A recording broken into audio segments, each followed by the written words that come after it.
샬롬. 9월 12일 이슬기도 오신 여러분 환영합니다. 우리 암송하고 시작합니다. 로마서 8장 32절입니다. 자기 아들을 아끼지 아니하시고 우리 모든 사람을 위하여 내주시니가 어찌 그 아들과 함께 모든 것을 우리에게 주시지 아니하겠느냐. 한 번 더 합시다. 자기 아들을 아끼지 아니하시고 우리 모든 사람을 위하여 내주시니가 어찌 그 아들과 함께 모든 것을 우리에게 주시지 아니하겠느냐. 아멘. 예, 오늘 우리는 사무엘하 7장, 고린도후서 1장, 에스겔 15장, 시편 56, 57편을 심정이라는 관점에서 함께 살펴보도록 하겠습니다. 사무엘하 7장입니다. 다윗이 하나님을 위해서 성전을 짓겠다는 마음을 이제 품었을 때 하나님은 오히려 다윗을 위해서 그 집을 왕조를 세우시겠다라고 약속을 하셨죠. 하나님은 다윗의 그 순수한 마음을 보시고 감동받으셨지만 당신의 계획은 훨씬 더 크고 영원했습니다. 우리가 하나님을 사랑하는 마음을 가질 때 하나님은 우리의 계획보다 더 큰 훨씬 큰 복으로 응답을 하시는 분이셔요. 하나님의 심정은요, 우리를 향한 영원한 사랑과 신실함으로 가득하다는 것을 기억하시면 좋겠습니다. 에스겔 15장입니다. 하나님은 포도나무 가지에 비유하여서 예루살렘의 배역함을 책망하십니다. 포도나무가 열매를 맺지 못하면 쓸모없는 나무가 되듯 하나님의 백성이 그 본분을 잃으면 심판을 받을 수밖에 없죠. 하나님의 심정은 분노와 슬픔이 교차합니다. 사랑하는 자녀가 잘못된 길로 갈 때 부모의 마음과 같죠. 하나님의 공의는 반드시 실현되지만 그 뒤에는 아픈 사랑의 마음이 있습니다. 시편으로 넘어갑니다. 사울에게 쫓기며 위기에 처한 다윗은 하나님께 절실히 매달립니다. 두려움과 불안 속에서도 하나님을 신뢰하며 찬송하는 그 다윗의 심정이 잘 드러나죠. 어려움이 클수록 하나님께 더욱 가까이 나아가는 믿음의 모습을 볼 수 있어요. 우리도 그 인생의 어둠 속에서 하나님만이 참는 피난처임을 고백하면서 그분의 신실하심을 의지해야 합니다. 고난은 우리를 하나님께로 이끄는 통로가 될 수 있습니다. 계속해서 고린도후서 1장으로 진실한 마음으로 사랑하기란 제목으로 말씀을 전하겠습니다. 여러분, 누군가와의 깊은 그런 갈등을 겪은 후에 다시 관계를 회복해 본 경험이 있으십니까? 그런 과정에서 우리가 가장 어려운 게 뭐죠? 이렇게 했을 때 '잘 안 되면 어떡할까.' 하는 그런 두려움일 거라고 생각을 해요. 또 그런 누군가 나한테 말을 한다고 했을 때 또 내 안에 든 생각은 '정말 진심일까? 이래 놓고 또 다르게 말 바꾸는 건 아닐까?' 막 이런 생각도 막 사람인지라 든단 말이에요. 그러니까 이런저런 생각이 있으니까 말하기도 어렵고 말하는 거 받아들이기도 어렵고 그런 상황 아시죠? 오늘 본문에서 어쩌면 바울이 처한 상황이 바로 그러한 상황이라 할 수 있겠어요. 고린도 교회와 바울 사이에는 깊은 오해와 갈등이 있었습니다. 바울의 그 사도권, '바울이 사도냐?'라는 그런 의문이 막 있었고 그의 행동에 대한 비판들이 교회 안에 막 가득했어요. 특히 바울이 이 고린도 교회를 방문할 할게요라고 약속했다가 이 계획을 바꿨거든요. 그걸로 인해서 '야 이거 바울 이거 뭐야 이거 말만 하고 이거 신실하지 못한 사람이네.' 막 이런 비난까지 받고 있었거든요. 이런 상황에서 바울이 고린도후서를 이제 썼는데 그 이유가 뭐겠습니까? '억울하다. 나 그런 사람 아니야.' 막 이렇게 자신을 변호하려고 그랬을까요? 아니면 뭐 상처받은 마음을 막 표현하려고 막 그렇게 했을까요? 본문을 보면 바울의 진짜 동기를 우리가 알 수 있습니다. 바울은 먼저 모든 위로의 하나님에 대해서 말을 하고 있어요. 3 절, 4절 보시면 "찬송하리로다. 그는 우리 주 예수 그리스도의 하나님이시요 자비의 아버지시요 모든 위로의 하나님이시며 우리의 모든 환난 중에서 우리를 위로하사 우리로 하여금 하나님께 받는 위로로서 모든 환난 중에 있는 자들을 능히 위로하게 하시는 이시로다. 여기서 중요한 것은 바울의 시각인데요. 바울은 어 지금 보면은 뭐 어떻게 됐습니까? 예, 자기가 겪은 고난을 이 개인적인 '이렇게 돼 버렸어.' 뭐 이런 불행으로 다 끝내고 있지 않아요. 이거를 딱 문제가 왔을 때 이거를 바라본 바울의 시각은 오히려 하나님께 받은 위로를 이 다른 사람들과 나누기 위한 통로로 지금 이 고난을 보고 있다라는 거예요. 우리가 환난 받는 것도 너희가 위로와 구원을 받게 하려는 것이요 우리가 위로받는 것도 너희가 위로를 받게 하려는 것이다. 이렇게 말을 하거든요. 이게 바로 바울의 지금 진짜 마음이에요.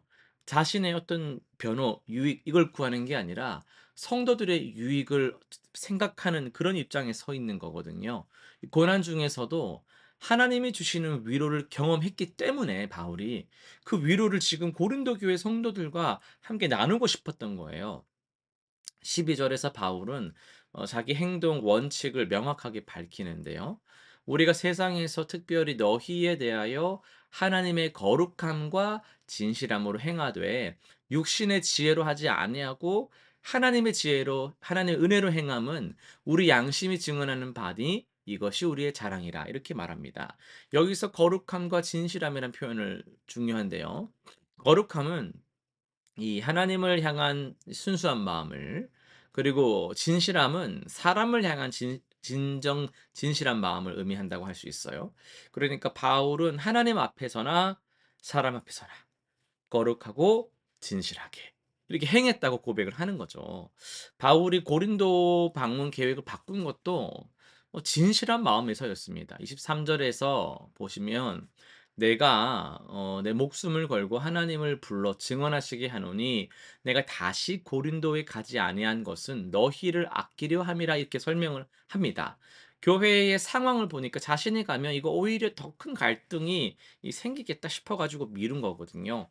그러면서 바울은 하나님의 신실하심을 강조합니다. 19 절 20 절에서 "하나님의 아들 예수 그리스도는 예하고 아니라함이 되지 아니하셨으니 그에게는 예만 되었느니라. 하나님의 약속은 얼마든지 그리스도 안에서 예가 되니."라고 말을 합니다.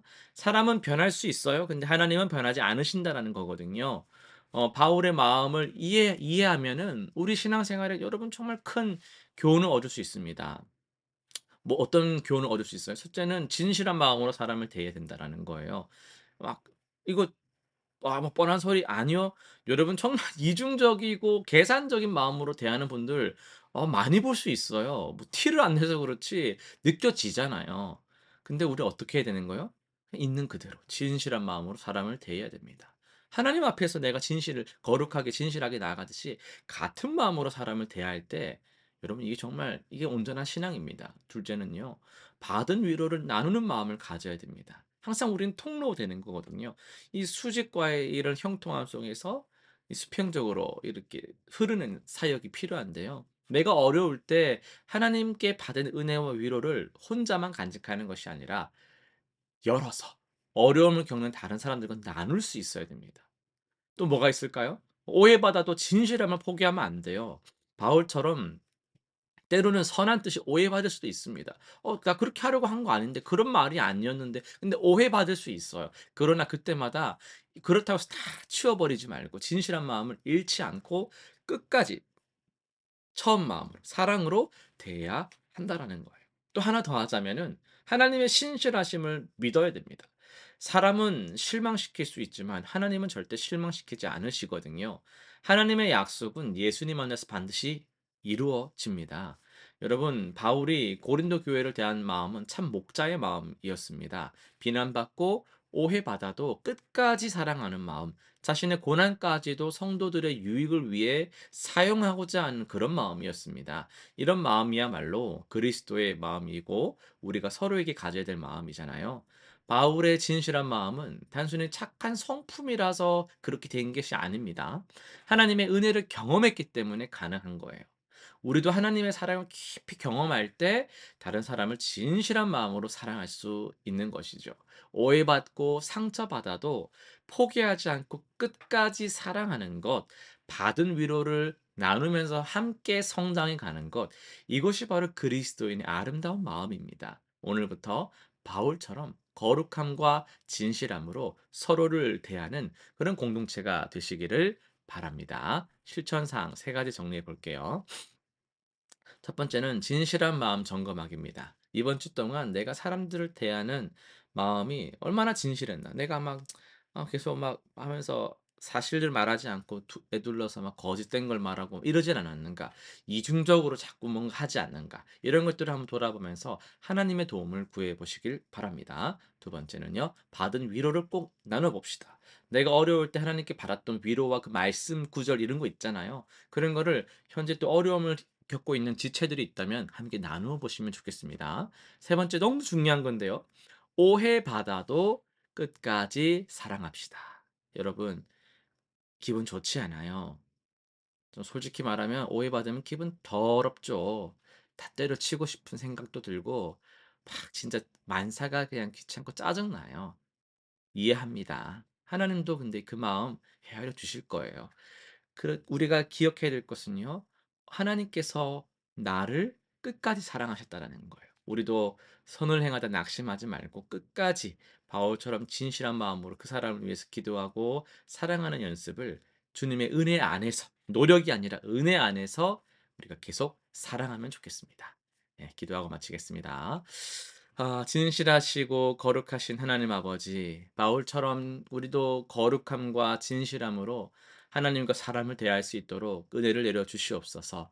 받은 위로를 내가 혼자서만 어 간직하는 것이 아니라 정말 내 사랑하는 이웃들에게 흘려보낼 수 있도록, 그리고 내가 오해를 받는 자리까지 갈지라도 포기하지 않고 끝까지 사랑하는 그런 신실한 사랑을 내가 배워갈 수 있도록 은혜를 더하여 주옵소서. 감사드리며 예수님의 이름으로 기도드립니다. 아멘.